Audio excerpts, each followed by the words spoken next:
Hello and welcome back to the channel. So it turns out that the chicken pot pies did not microwave well. However, they were still good on the first try and I wanted to try again. But this time we're going more into desserts and making brownies.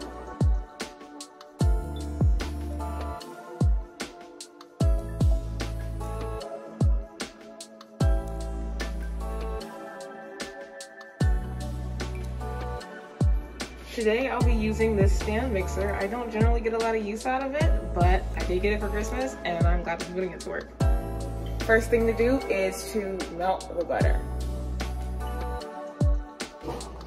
Now that we've melted the butter, we want to add all the eggs to a bowl and then add both of the sugars. So these eggs have been sitting out for a while. I like to have my eggs not like super duper cold. So a lot of people have different ways they crack an egg. Some people do it with their hand. I cannot do it with my hand. Here's what I do. Hit it on the side. Okay, well that was a mess, but like you break it like that. That's how you get your eggs.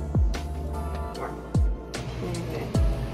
So now that you've added your eggs, you wanna, there we go. Start whisking them. Now there is such a thing as, oh wow, that's me. So I'm going to add a cup of brown sugar and a cup of water.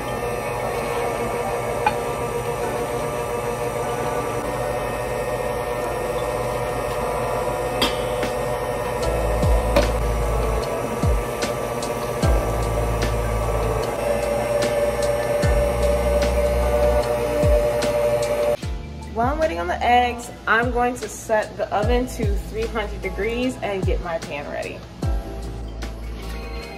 Now that our eggs are all done, we just want to put everything else in. Doesn't really matter the order or anything. Now,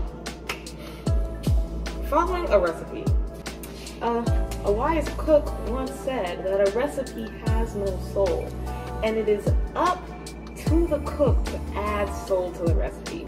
And that's what I plan to do. So this recipe does not have the amount of cocoa powder that I like. I like a lot of cocoa powder. I like real chocolatey brownies. So I'm just gonna throw some stuff in there. And I think you should too. So it says 1 1/4 cup. I'm gonna do 1 1/2 cup. And I might taste it, probably. Oh wow, I just made a large mess. Okay. But I'll do 1 1/2 cups, and after that, I'll just see where it goes.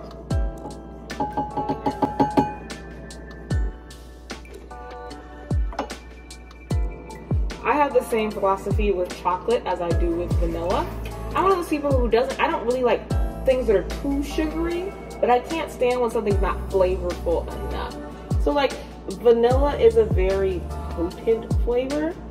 You don't need a lot of sugar to bring it out. You just need more vanilla. So it says to put 2 tablespoons. I'm gonna put 3, not tablespoons, teaspoons, and I'm gonna put 3. A cap is always about a teaspoon. I have no like factual basis for that. It's just like grandma logic. So it's 3 caps. My last 2 ingredients, a 1/2 cup of flour and some salt. Now, I think you'd know by now, why would you follow instructions? It doesn't matter. I have a salt grinder. So I do like this right here. And just check how much salt is in here. And if it is aesthetically pleasing, yep, that looks about enough. So you don't want this to be salty. Actually, I'm gonna put half of this in there. It doesn't need to be salty, it's just like, you need salt to round out the chocolate flavor. It kind of like, I don't know exactly the like scientific term for it. But it's one of those things where like if you have sugar, you need salt, or if you have fat, you need acid, kind of like that. So the electronic mixer was not mixing it the way I wanted to. So I just have to do this one with my hands. Oh. Well, that's what you get for shopping at Dollar Tree. So hand mixing it didn't exactly work. It mostly did the job, I guess, but I just hand mixed it real good. put it back in here, especially after my whisk broke.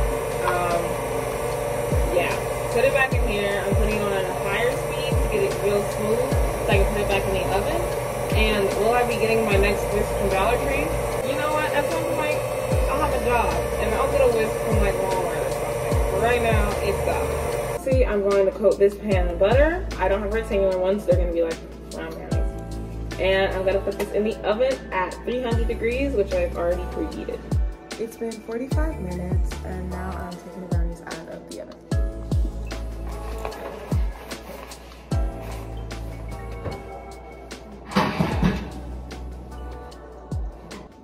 The brownie's done for real this time. It was probably because I'm using a round pan instead of a square one that's normally used for brownies. So I had to add about 20 minutes to the cook time to make sure it cooked all the way through. But now I'm just gonna let it sit for 12 minutes and come back to it and see how it tastes. The brownies have finally come out and turned out really well.